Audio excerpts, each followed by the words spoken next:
क्या आपने कभी सोचा है कि एनटीएन असल में क्या होता है? क्या पाकिस्तान में हर फर्द के लिए एनटीएन हासिल करना जरूरी है? और अगर किसी के पास एनटीएन हो तो क्या वो ऑटोमेटिकली फाइलर बन जाता है? बहुत से लोग ये भी समझते हैं कि एनटीएन बनवाते ही गवर्नमेंट एक्स्ट्रा टैक्स लगाना शुरू कर देती है। क्या वाकई ऐसा होता है? आज की वीडियो में आपकी ये सारी कंफ्यूजन्स क्लियर हो जाएंगी। आज आप जान लोगे एनटीएन क्या होता है, क्या हर शख्स के लिए एनटीएन जरूरी है, क्या हर एनटीएन होल्डर फाइलर होता है, पाकिस्तान में एनटीएन किस लॉ के अंडर बनता है, क्या एनटीएन बनवाने से एक्स्ट्रा टैक्स लग जाता है, और वीडियो के एंड में मैं आपको बताऊंगी कि एनटीएन बनवाने का सिंपल तरीका क्या है। तो वीडियो को एंड तक जरूर देखिए क्योंकि लास्ट पार्ट सबसे ज्यादा इंपॉर्टेंट है। सबसे पहला सवाल, एनटीएन असल में होता क्या है? एनटीएन का मतलब है नेशनल टैक्स नंबर। ये एक यूनिक नंबर होता है जो एफबीआर यानी फेडरल बोर्ड ऑफ रेवेन्यू आपको इशू करता है। इसे आप ऐसे समझ सकते हैं कि ये एफबीआर के सिस्टम में आपकी आइडेंटिटी होती है। जब आप एनटीएन रजिस्टर करवाते हो तो एफबीआर के रिकॉर्ड में ये रजिस्टर हो जाता है कि ये पर्सन पाकिस्तान में अर्निंग कर रहा है, ये पर्सन टैक्स सिस्टम का पार्ट है। एनटीएन बेसिकली आपको एक रजिस्टर्ड टैक्स पेयर की तरह आइडेंटिफाई करता है। अगर आप फ्रीलांसर हो, ऑनलाइन अर्न करते हो, सैलरी बेस्ड एम्प्लॉय हो,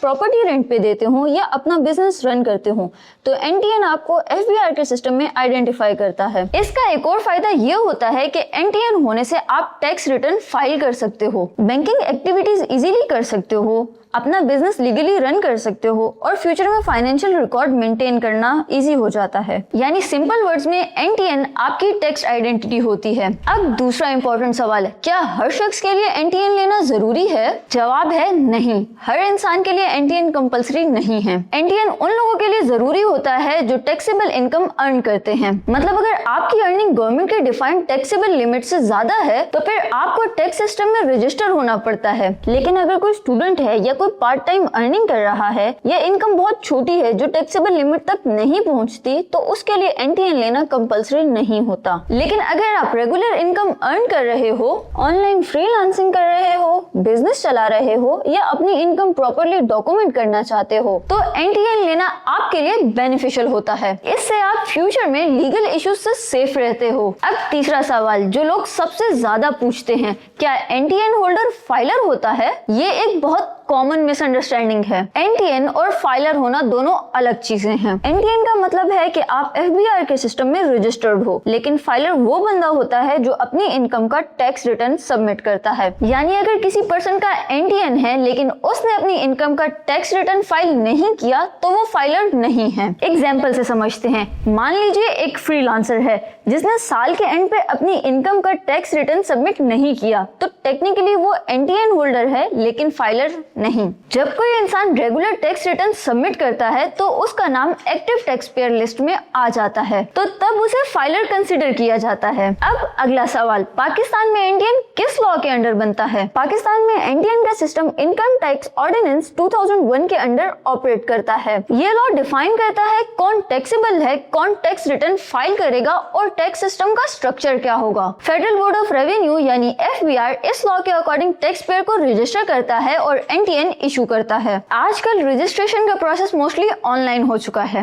एफबीआर का एक पोर्टल है जिसका नाम है IRIS पोर्टल। इस पोर्टल के थ्रू लोग ऑनलाइन एनटीएन रजिस्ट्रेशन करते हैं। अगर कोई चाहे तो अपने करीबी रीजनल टैक्स ऑफिस जाकर भी रजिस्ट्रेशन करवा सकते हैं। अब एक और इम्पोर्टेंट कंसर्न, क्या एनटीएन बनवाने से एक्स्ट्रा टैक्स लग जाता है? बहुत से लोग इसी डर की वजह से एनटीएन बनवाने से बचने की कोशिश करते हैं, लेकिन रियलिटी ये है कि सिर्फ एनटीएन बनवाने से कोई एक्स्ट्रा टैक्स नहीं लगता। एनटीएन बस आपको एफबीआर के सिस्टम में रजिस्टर करता है। टैक्स तब लगता है जब आपकी इनकम टैक्सेबल लिमिट से ऊपर होती है। अगर आपकी इनकम टैक्सेबल लिमिट से कम है तो आपको टैक्स पे नहीं करना होता। इसीलिए एनटीएन बनवाना किसी भी किस्म का ऑटोमेटिक टैक्स बर्डन क्रिएट नहीं करता, बल्कि ये आपको लीगल और डॉक्यूमेंटेड बना देता है। बिजनेस एक्सपेंड करना चाहो या फाइनेंशियल हिस्ट्री शो करनी हो तो एनटीएन और टैक्स रिकॉर्ड आपके लिए बहुत हेल्पफुल होता है। अब आते हैं सबसे इम्पोर्टेंट पार्ट पर, एनटीएन बनवाने का तरीका। गुड न्यूज ये है कि आजकल एनटीएन बनवाना बहुत सिंपल हो चुका है। आप घर बैठे ऑनलाइन भी रजिस्टर कर सकते हो। स्टेप बाय स्टेप प्रोसेस समझते हैं। सबसे पहले आप FBI की ऑफिशियल वेबसाइट ओपन करो, उसके बाद रजिस्ट्रेशन ऑप्शन सर्च करो। यहाँ पर आपको रजिस्ट्रेशन फॉर्म मिलेगा। इस फॉर्म में आपको अपनी बेसिक डिटेल्स फिल करनी होती हैं, जैसे आपका नाम, CNIC number, mobile number, email address और रेजिडेंशियल एड्रेस। और अगर आप जॉब करते हो तो अपनी जॉब की इंफॉर्मेशन देनी होती है। अगर आप बिजनेस या फ्रीलांसिंग करते हो तो आपको उसकी डिटेल्स फिल करनी होती हैं। फॉर्म कंप्लीट करने के बाद आप उसे सबमिट कर देते हो। उसके बाद FBI आपकी इंफॉर्मेशन वेरीफाई करता है। वेरिफिकेशन के बाद आपको NTN इशू कर दिया जाता है। उसके बाद आप अपना NTN नंबर डाउनलोड कर सकते हो और उसकी डिजिटल कॉपी भी सेव कर सकते हो। ये प्रोसेस यूजुअली बहुत क्विक होता है। अक्सर लोगों को सेम डे या कुछ टाइम के अंदर ही NTN मिल जाता है। अगर आप फ्रीलांसर हो, ऑनलाइन अर्निंग करते हो या अपना बिजनेस स्टार्ट करना चाहते हो तो टैक्स सिस्टम को समझना बहुत जरूरी है। NTN कोई कॉम्प्लिकेटेड चीज नहीं है, बल्कि ये आपकी फाइनेंशियल आइडेंटिटी है। इससे आप लीगली रहते हो और फ्यूचर फाइनेंशियल अपॉर्चुनिटीज भी इजी हो जाती हैं। उम्मीद करती हूँ आपने इस वीडियो से कुछ ना कुछ जरूर सीखा होगा। अगर ये वीडियो हेल्पफुल लगी तो इसे शेयर जरूर करें ताकि ज्यादा लोग अपनी टैक्स कंफ्यूजन क्लियर कर सकें और हमारे चैनल को लाइक एंड सब्सक्राइब जरूर करें।